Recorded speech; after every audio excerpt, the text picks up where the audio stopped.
দীর্ঘ বিরতির পর আবারও ক্যামেরার সামনে ফিরতে যাচ্ছেন ঢালিউডের জনপ্রিয় চিত্রনায়িকা শবনম বুবলী। মাতৃত্বের কারণে অভিনয় থেকে দূরে থাকা এই অভিনেত্রী আগামী সেপ্টেম্বরে ঢাকাইয়া দেবদাস সিনেমার শুটিংয়ের মাধ্যমে নতুন করে কাজ শুরু করার প্রস্তুতি নিচ্ছেন।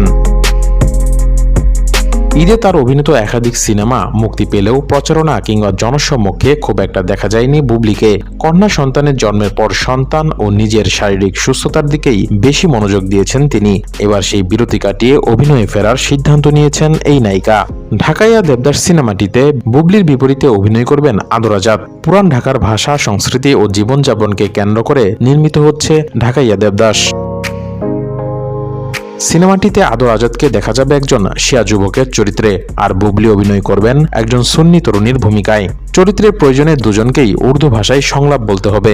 নির্মাতা জানান, বুবলী আপাতত সন্তান ও নিজের পরিচর্যায় ব্যস্ত সময় পার করছেন, সেজন্য তার অংশের শুটিং শুরুর আগে সিনেমার অন্যান্য দৃশ্যের কাজ এগিয়ে নেওয়া হবে।